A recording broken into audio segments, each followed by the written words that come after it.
Welcome back to our show, the official Rugby Brew, second official Rugby Brew studio. Friday morning session, watching the Lions and the Waratahs. We got kicked out of the official studio, so now we are in our backup studio with Geraldine behind camera. Yeah, so what's Llewellyn's wife? Isabella. She sent her sister on her behalf. Where the hell is Llewellyn? That guy needs to get, that $10,000 retainer that he's on, honestly needs to step up to the plate and be pretty sure he may be locked up. Has he come back from Colombia yet? I don't know. After that outfit he wore at the Sevens, that Speedo, I think he's definitely been locked up.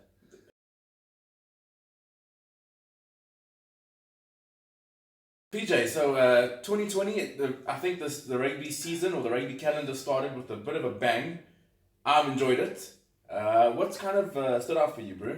What can you take away so far? What can you impart? It's been pretty good. Super Rugby's cracking on. It's alright. Six Nations is good. The French is a big standout. That's been awesome so far. The English struggling a little bit is always good.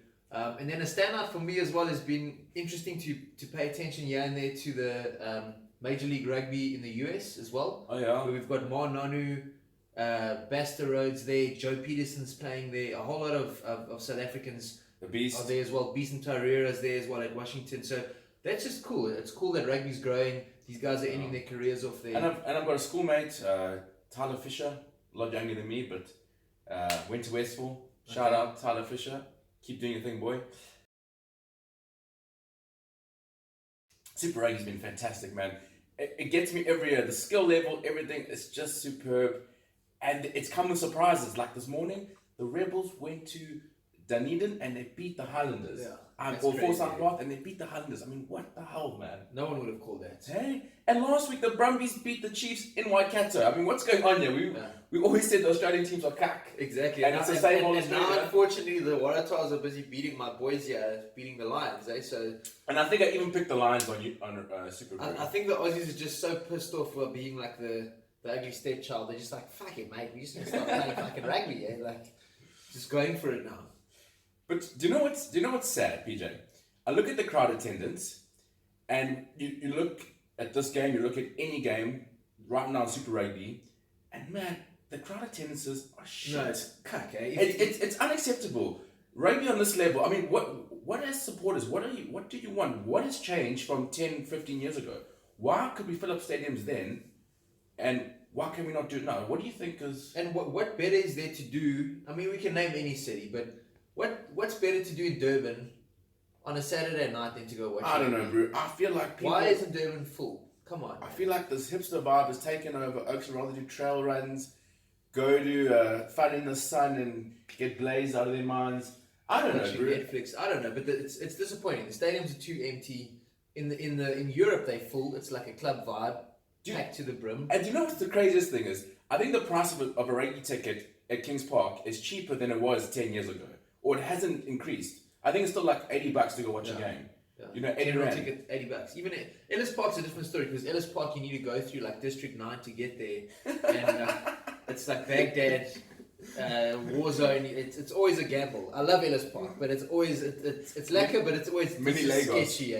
You go through Lagos. You need to fight off some. You just never know. There might be a fucking prawn around the corner. There's fucking prawns everywhere, but no, it's Cape Town's full. But it's not really though.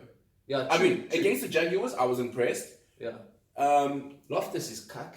Loftus is super cuck. It's even raining in Pretoria. What more is there to do in Pretoria than to go and support your team and put your Bulls hat on and your nose ring? Like, it's not much else. I don't know if it's so not even in New Zealand. Yeah. You know, like it's not full. It's probably worse than us. Go Lions! Lions scored. Oh damn! Come back. But let's go to the Northern Hemisphere. Man, the club scene, the international scene, you can't get a seat. Yeah. I remember trying to get Currie Cup tickets when we played Western Province, I think in 2012. I barely could get my hand on a ticket. Now, if you got a Currie Cup final, oh bro, where do you want to sit? Take your pick, China. You sit next to the bench if you want to. Yes, bro. It's awful. Yeah, I don't know what the solution is because The rugby's great. The rugby's entertaining. It's more entertaining than Northern Hemisphere. It's getting rugby. better. It's getting better. We've got different players now as well.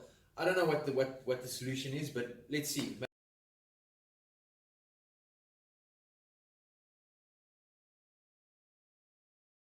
Let's move on. Weekend games.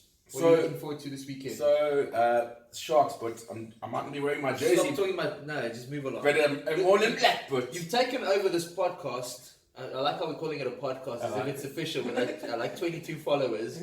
You've taken over this like broadcasting giant that this Rugby Brew is, and you've made it all about the Sharks, and it's disappointing. It's all about the Sharks. It's not all about the Sharks. We've had a few decent games. Fussy and Notche have looked good. Fussy, you guys have looked good. let me tell you what. That's it. Fussy, That's it.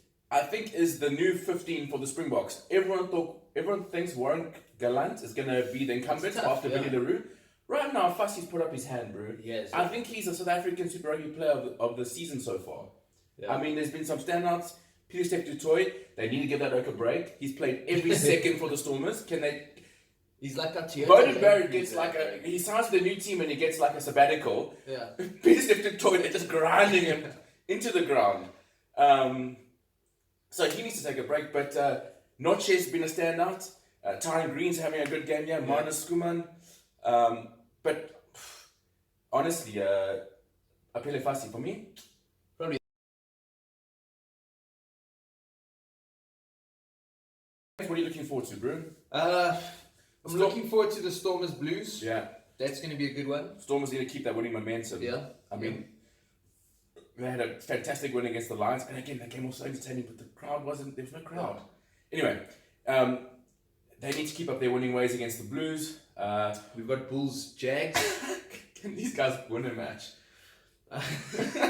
Shame, they were very unlucky last week, the Bulls. I've no shame. Let them suffer. Just hopefully their first win doesn't come against the Sharks. Big game everyone's looking forward to, the Canes versus the Sunwolves. Oh, massive game, bro. No one's looking forward to that game. So yeah. might as well just don't televise it, just send us the results, it's fine. Funny enough, I think the Sunwolves kept the best crowd attendance. Yeah. While we're on the matter. Yeah, true. It's weird. It's all playing Japan rather. Anyway, guys. Yep. You tell us, why is the crowd attendance down? What do you think it could be? Is it because people now do yoga sessions on Fridays and Saturdays? Tell us, what is the reason for this? Do they need a 2-for-1 drink special at the games? I mean, is it because there's no more like push-up banana boys at the Rugby Stadium? The Sharks girls aren't there anymore. They used to have the Sharks flashy chicks. They're not there. They're there, bro. They're not there. They're in the back. They leave them there for the players. I don't know. Stormers chicks are pretty average in their DHL outfits. Anyways. So guys, you let us know. And cheers to our new sponsor, Amstel and Heineken. And together.